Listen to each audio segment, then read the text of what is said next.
E eu quero pensar nestas próximas terças-feiras com você sobre o tema improváveis.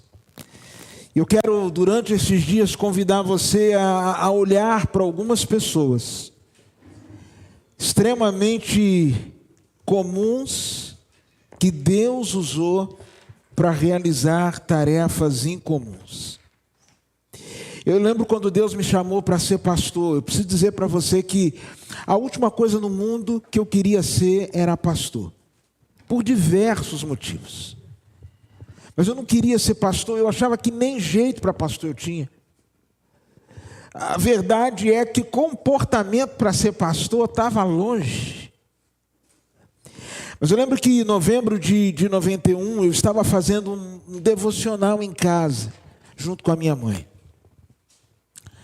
E nós estávamos nos preparando para fazer uma viagem missionária. E naquele dia a mamãe falou assim: Tércio, leia esse devocional. E quando eu abri o devocional, o tema do devocional era: Deus chama pessoas ordinárias para realizar tarefas extraordinárias. E aquele devocional falava sobre a vida de Davi. E se existe alguém improvável na Bíblia, é o tal do Davi. Quando foi escolhido o novo rei de Israel, e Samuel vai até a casa de Jessé, diz a palavra de Deus que todos os irmãos foram chamados, menos ele. Quando ele se apresenta para lutar contra o gigante filisteu, ninguém acreditou nele, nem os irmãos, nem o rei, nem tão próprio o gigante. O gigante olhou para ele e falou assim: você está pensando o que eu sou? Algum cachorro para você vir lutar contra mim com pau e pedra? Davi não foi um exemplo como pai. Davi falhou tanto como pai, gente. Davi ensina para a gente que filhos não são construídos, ou história dos nossos filhos não são construídas apenas com boa vontade. Você lembra, deixa eu destacar pelo menos 2 nomes de filho de Davi. Um, Absalão, pai da paz.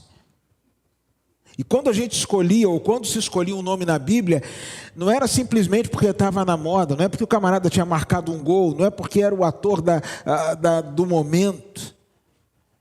Mas o nome tinha a ver com um desejo do futuro, uma profecia, uma expectativa. E quando alguém coloca o nome do filho de pai da paz, você espera pelo menos o quê? No mínimo, uma boa convivência. No mínimo. Mas o texto vai dizer que Absalão persegue Davi. O texto vai dizer que aquilo que Davi fizera escondido com Batseba, que foi o seu adultério, Absalão sobe no terraço e envergonha o pai, deitando-se com as suas concubinas. Absalão, pai da paz, declara guerra. Ele tem um outro filho chamado Adonias, e Adonias pode ser traduzido como: este pertence ao Senhor. Mas é tão interessante que quando Davi estava morrendo, Adonias, ao invés de lamentar a morte do pai, ao invés de lamentar a partida do pai, a palavra de Deus vai nos dizer que ele corre na frente do seu irmão Salomão e se assenta no trono. Davi falhou na criação de seus filhos. Esse próprio Adonias, a Bíblia vai dizer que ele era um camarada sem controle, porque o seu pai nunca o havia contrariado. Você quer criar, como dizia uma música antiga, um capeta em forma de guri? Basta você não contrariar o seu filho. Davi falhou como líder. Você lembra o que ele fez com Urias?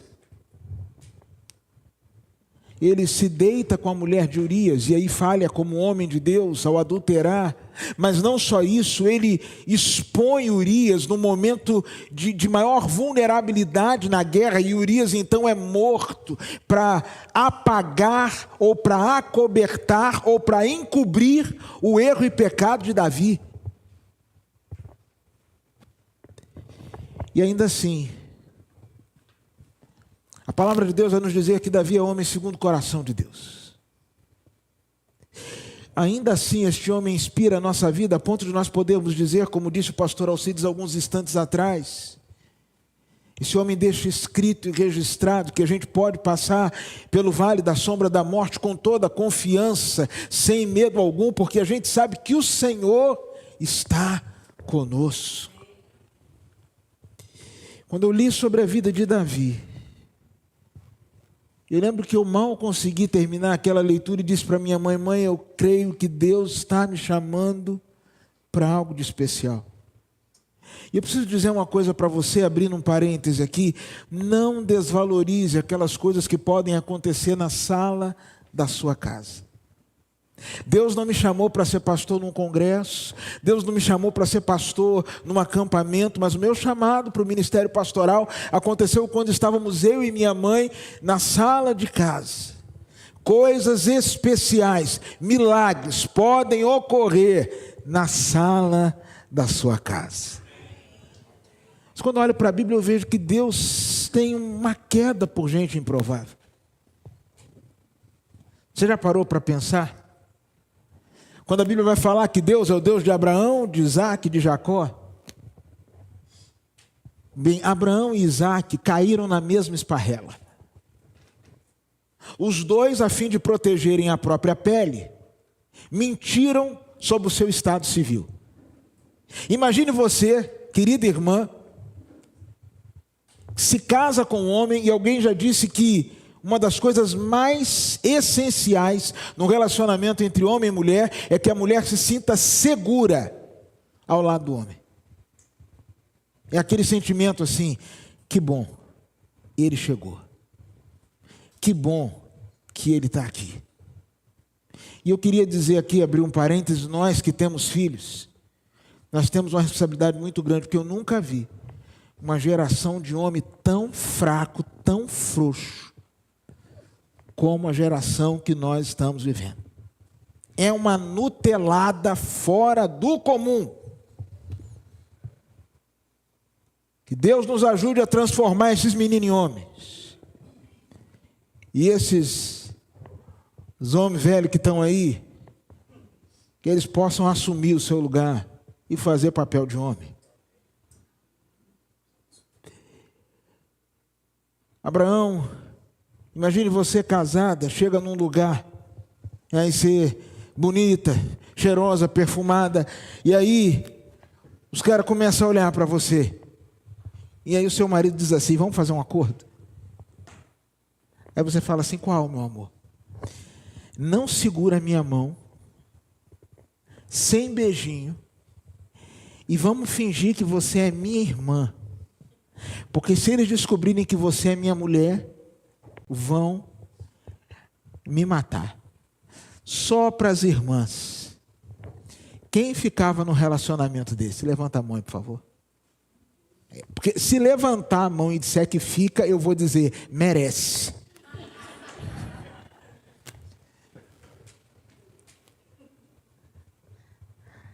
Tanto Abraão quanto Isaac, os patriarcas, quando a coisa apertou, Abraão largou a mão de Sara e falou assim: Sara, irmã, amiga. Isaac, Rebeca, amiga. Irmãos, com todo respeito, que o Senhor não me fulmine, mas 2 bananas. Enquanto maridos, 2 bananas. Aí vem Jacó. Jacó, parece que ele pegou todo o atrapalho do mundo e estava tudo nele. Eu nunca vi um cidadão tão atrapalhado como Jacó. E Deus se identifica como o Deus de Abraão, de Isaac e de Jacó. Ou seja, o que eu quero dizer para você é que, independente de quem você seja, da sua história, do seu ponto de partida, do seu momento presente, Deus pode e quer usar a sua vida para escrever uma nova história que vai glorificar o nome de Deus e que vai abençoar inúmeras vidas. E talvez a grande artimanha do inimigo contra mim e contra você seja o de plantar no nosso coração um sentimento de que nós não somos pessoas adequadas. Quem somos nós para estar nesse lugar?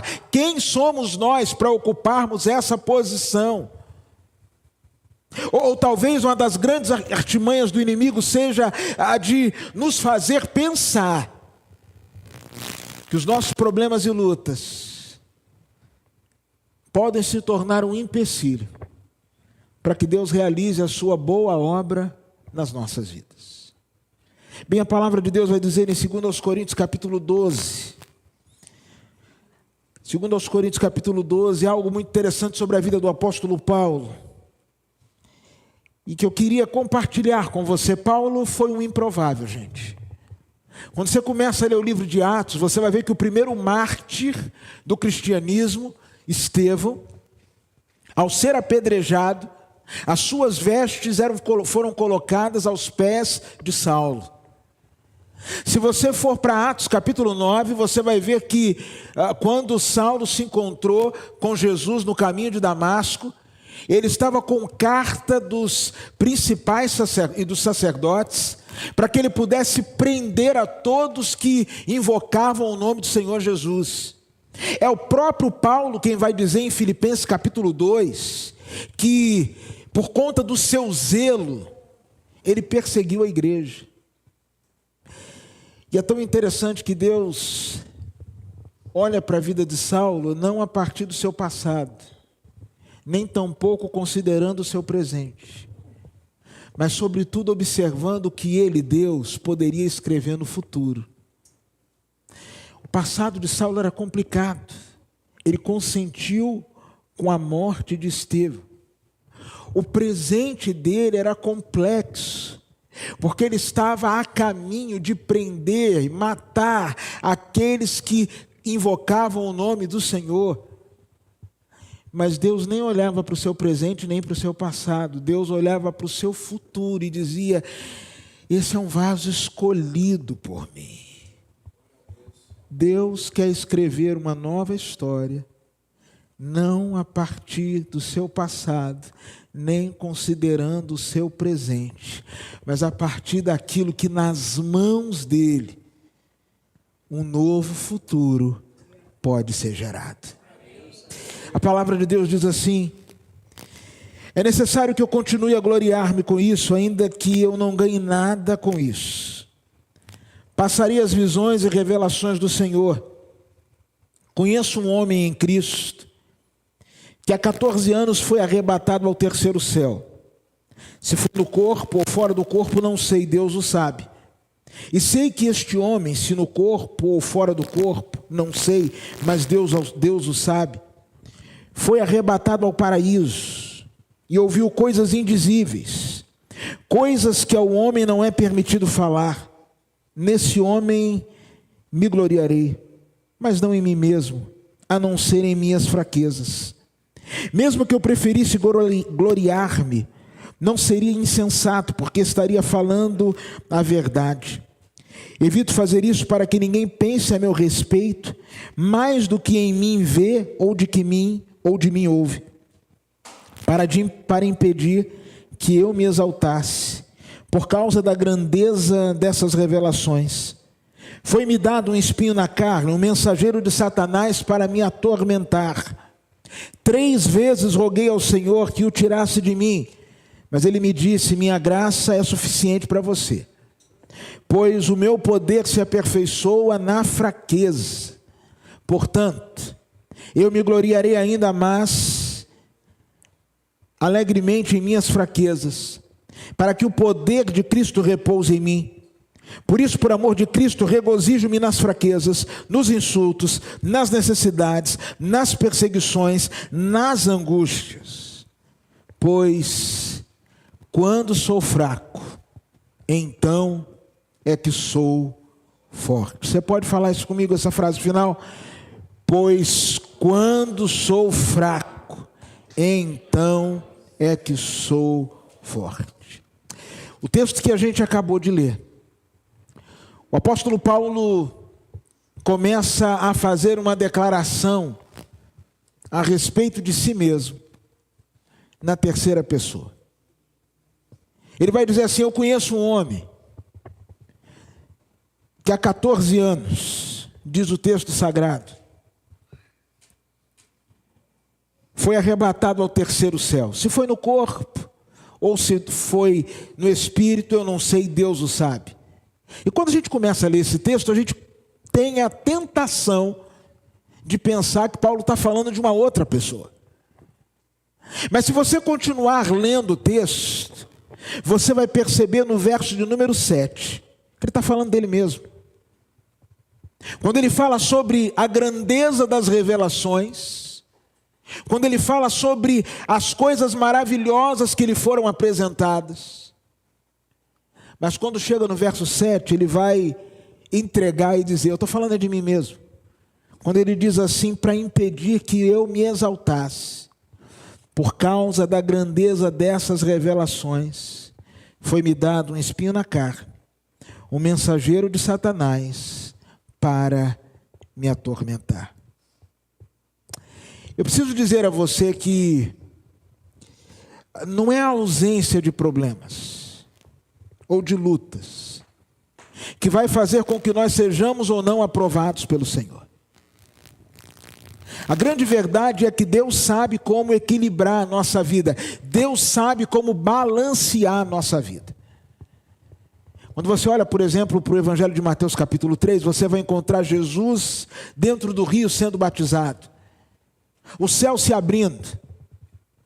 E então o Espírito descendo como pomba. E uma voz do céu dizendo: este é o meu Filho amado, em quem me alegro. Termina o capítulo 3, você vai para Mateus capítulo 4, e a Bíblia vai dizer que Jesus é levado pelo Espírito para o deserto. E de alguma forma eu começo a acreditar que a vida cristã, ela não é nem só rio, nem só deserto. Ora nós estamos no rio, presença da Trindade, ouvindo a voz do céu. Ora nós estamos no deserto. Deus sabe balancear a nossa vida. Paulo diz assim: olha, eu fui até o terceiro céu. Eu tive revelações assim que, sabe, não são nem dignas de serem ditas. Coisas que são grandiosas por demais. Mas logo depois ele diz assim: mas para que eu não me exaltasse por causa da grandeza dessas revelações, foi-me dado um espinho na carne, um mensageiro de Satanás, para me atormentar, ou a expressão no original, para me esbofetear. Deus sabe balancear a nossa vida. Eu tenho um amigo lá em São Paulo, ele tem 2 filhos. Hoje já estão rapazes, já casados, tocando a vida.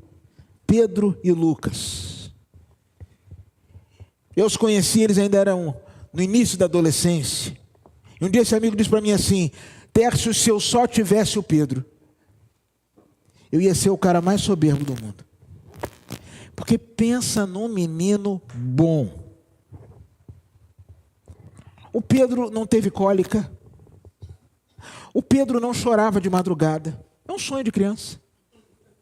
O Pedro, desde bebê, dormia 7 horas por noite. Quando dava 7 horas, ele começava a coçar os olhinhos, ficava ali, ia para o berço, ficava quietinho até as 9. Só acordava no outro dia, lá pelas 6 da manhã, 5, 6 da manhã. O Pedro, com 4 anos, já lia. Melhor aluno da escola. Recitava versículo, sabia de cor, de trás para frente, todos os livros da Bíblia. O menino era um santo. Se eu só tivesse o Pedro, quando alguém falasse assim, criar filho é difícil, eu ia dizer assim: não, vocês que não sabem. Aí ele falou: e Deus não dá asa à cobra. Me deu o Lucas. Ele falou: meu amigo, Se eu só tivesse o Lucas, eu ia ser o homem mais amargurado da face da terra. Porque pense num menino. Eu virava para minha mulher e falava assim: esse menino não tem um mês, não. Tem um anão morando dentro dessa criança, tem um adulto. Isso é um adulto. Isso não é criança, não. O que ninguém mais no mundo fazia, o que ninguém mais no mundo pensava, o Lucas pensava. Se falasse assim, tem um surto de dengue lá na Polinésia, e um caso no Brasil, era o Lucas. Quando a gente ouvia falar, teve problema na escola tal, era o Lucas. Atenção, no cultinho infantil, às vezes o pessoal projetava lá na igreja, atenção, pai do... Ele falou, já sei, é o do Lucas, eu vou descer para resolver. Ele falou, durante muito tempo eu não entendi, até que eu falei assim, Senhor, muito obrigado, que o Senhor balanceou minha vida. O Senhor não deixou eu viver nem amargurado, nem soberbo. O apóstolo Paulo, ele vai falar sobre um espinho na carne. E às vezes, irmãos, Deus vai permitir situações na nossa vida, e muita gente tenta falar que espinho, o que era esse espinho na carne, e qualquer afirmação, ela de certa forma ela é errada, porque, ou ela pode ser equivocada, porque se Paulo não disse, se ele não revelou, tudo é só, sabe, imaginação, ilação. O apóstolo Paulo de forma alguma disse qual era o seu problema, ele simplesmente disse que ele viveu uma experiência tão alta, tão maravilhosa, tão magnífica, que ele corria o sério risco de se perder. E Deus permitiu que algo acontecesse na vida dele, para que ele mantivesse os pés no chão. Eu falei aqui no domingo passado, eu preciso repetir, que algumas tempestades vêm ao nosso encontro, irmãos, para nos livrar de nós mesmos.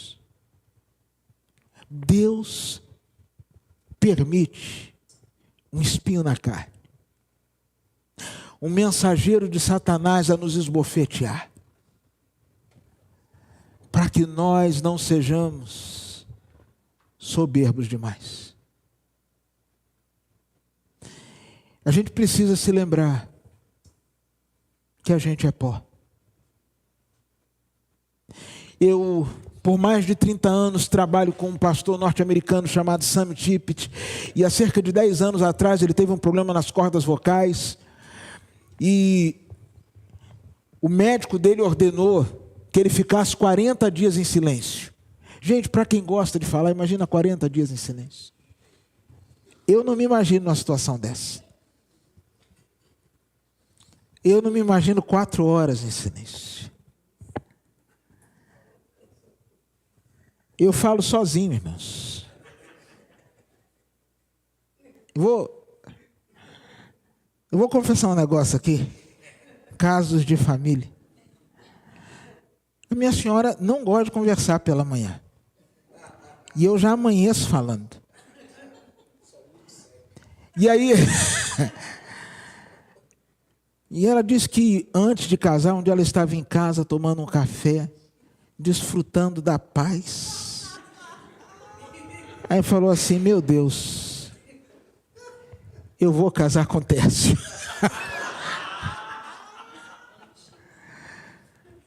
Será que eu vou dar conta? Porque ele não para de falar. Irmãos, eu falo o dia inteiro. E às vezes eu reclamo da Ana Ruth, eu não sei porquê. Quem herda não rouba, minha filha, pode falar. Nunca desliga, eu, você e Globo News. É a tríade. E aí ele precisou ficar 40 dias sem falar. E foi para o deserto, ele falou, eu quero ter uma experiência, vou fazer 40 dias de jejum e oração. Logo depois desse tempo, nós nos encontramos indo para Angola, nos encontramos em Joanesburgo, na África do Sul.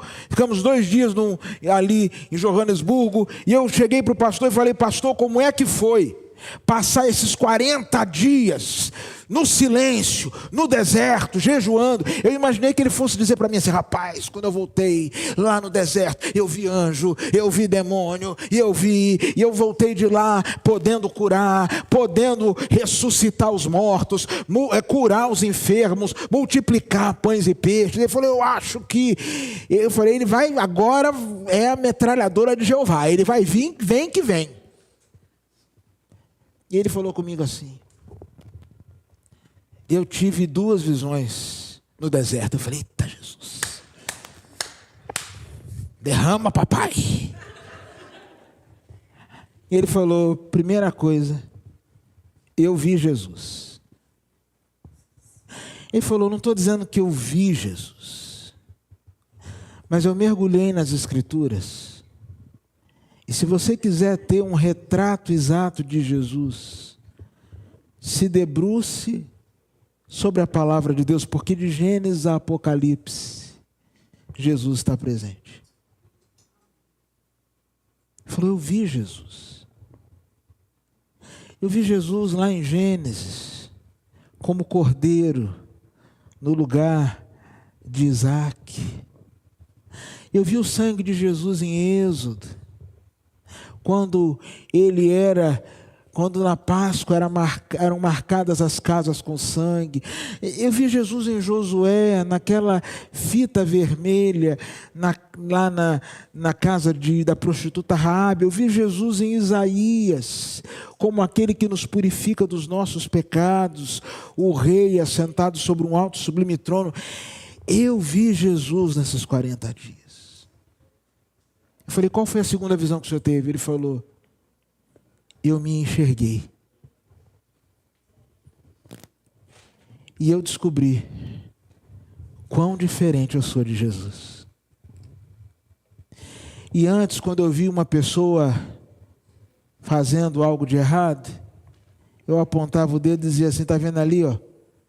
Ainda diz que é crente. Está vendo ali, ó? Ainda vai para a igreja. Está vendo ali, ó? Ainda tem lá na casa dele uma cruz desse tamanho, um santo dessa altura. Mas quando eu vi Jesus e quando eu me enxerguei, eu olho para as pessoas caídas e eu falo assim: se não fosse pela misericórdia de Deus, seria eu. Se não fosse por Jesus, seria na minha casa. Se não fosse por Jesus, seria com a minha família. Se não fosse por Jesus, quem estava no lugar dele era eu. Existem algumas coisas, irmãos, existem alguns problemas pelos quais você vai orar, você vai pedir para Deus retirar, você vai pedir para Deus remover, mas Ele não vai.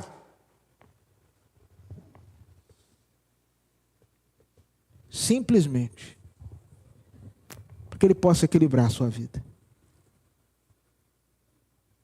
Mas o texto continua. Verso 8 vai dizer que 3 vezes roguei ao Senhor que o tirasse de mim. Mas Ele me disse: a minha graça é suficiente para você. As versões mais antigas dizem: a minha graça te basta. Irmãos, para você escrever uma grande história, apesar de você precisa entender não só que Deus equilibra a sua vida, mas você precisa entender que a ação de Deus na sua história nem sempre vai ser por substituição, mas às vezes por transformação. Deixa eu explicar para você a diferença. A gente quer muito que a dor seja transformada em alegria, que o choro seja transformado em riso, que a morte seja transformada em vida, que a doença seja transformada em saúde. E às vezes Deus não vai transformar. Mas Deus não vai substituir, perdão.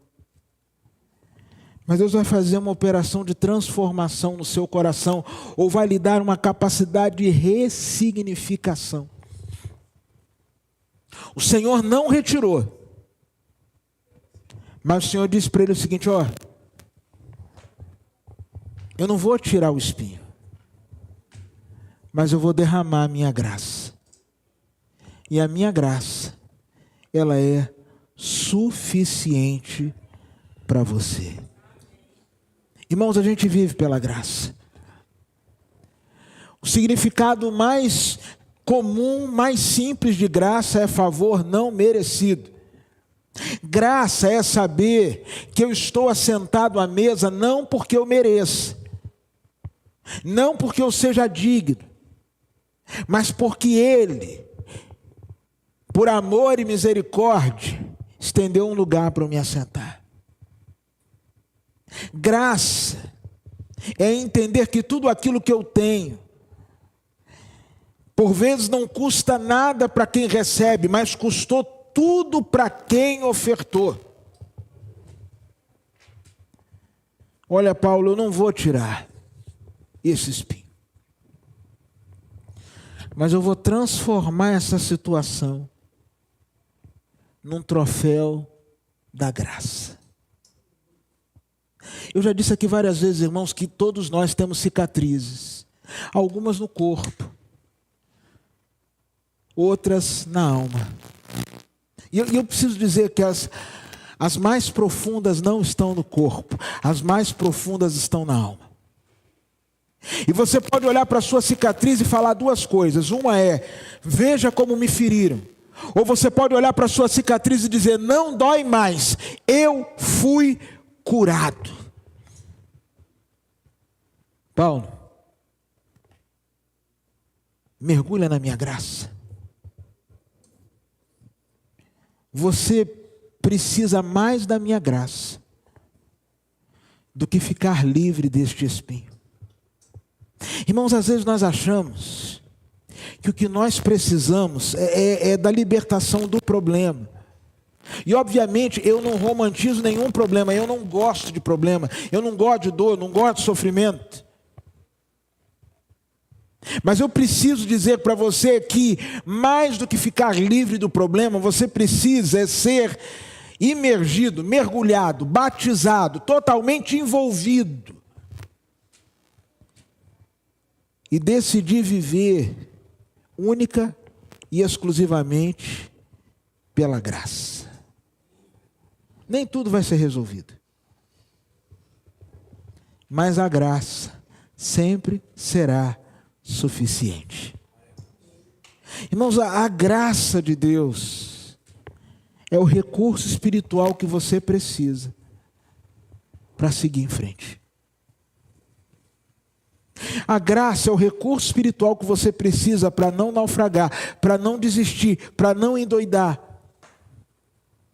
A gente conhece um tanto de gente que está passando por lutas assim homéricas.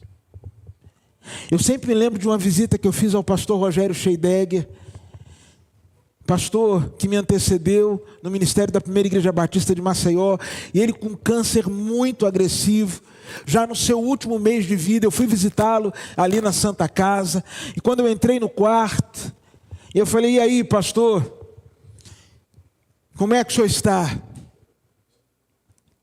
E num determinado momento ele disse para mim assim: Tércio,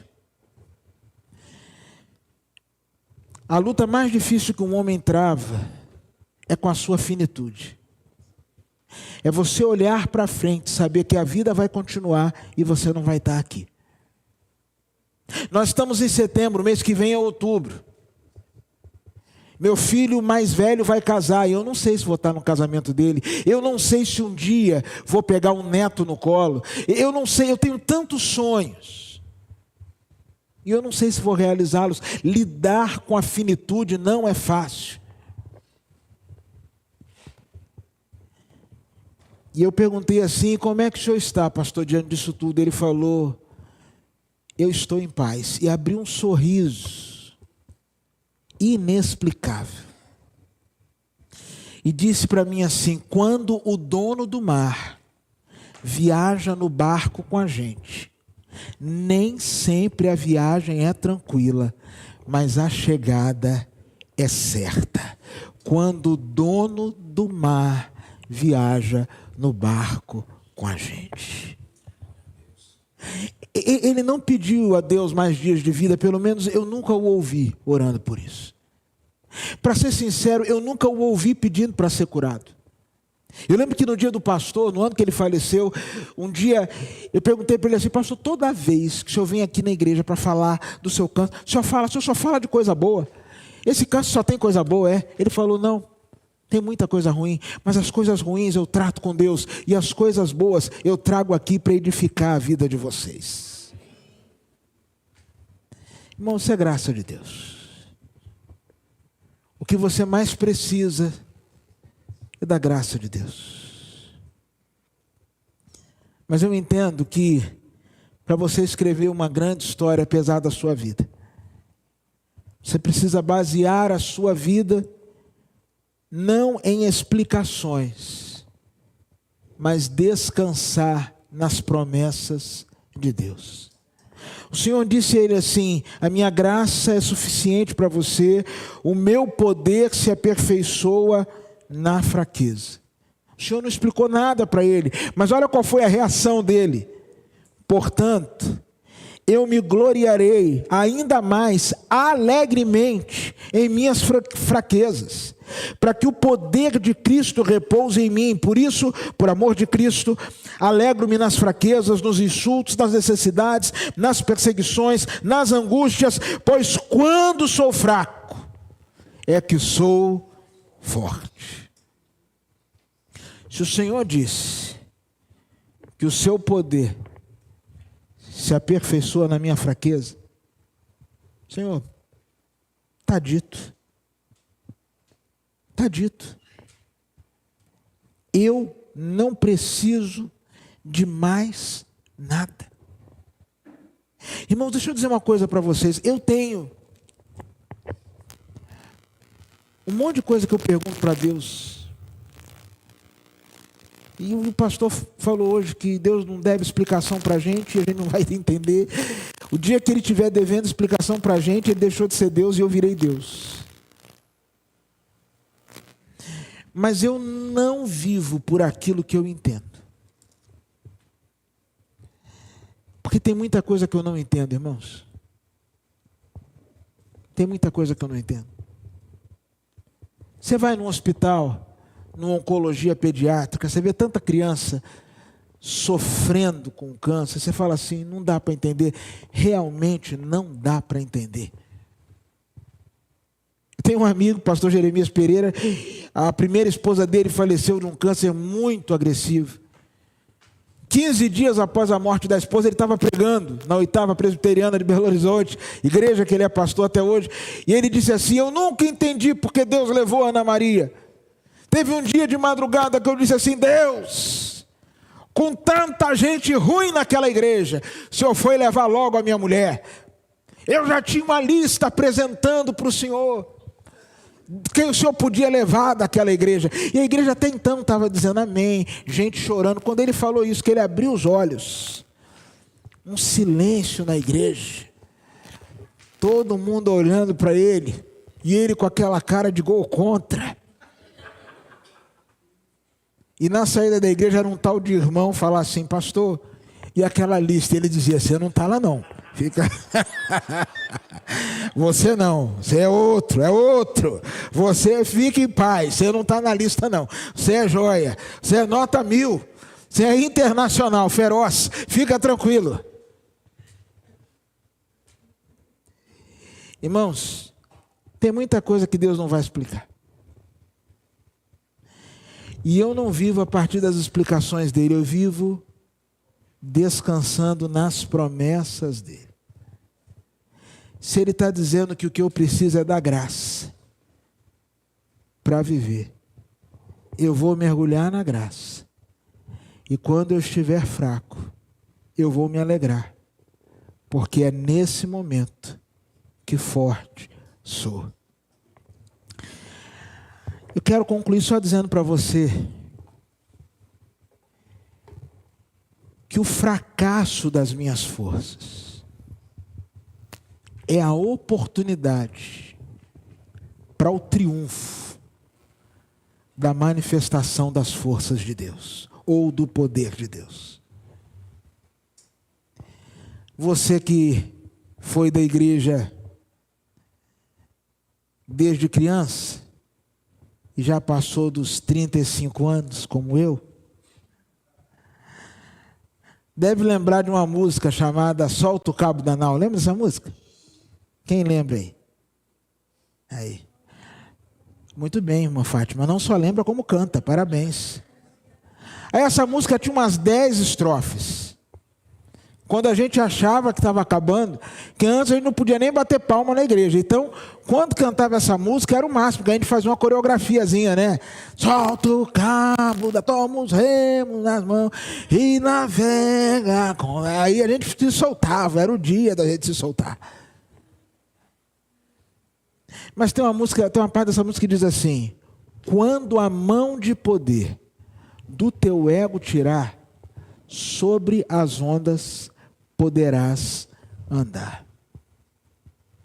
O fracasso das minhas forças representa em não poucos momentos, mas em muitos momentos, o triunfo da força e do poder de Deus. Paulo está dizendo assim: eu não sou um derrotista, não sou um masoquista, mas eu reinterpretei as minhas derrotas como uma oportunidade para que o poder de Deus se manifeste e me ponha de pé.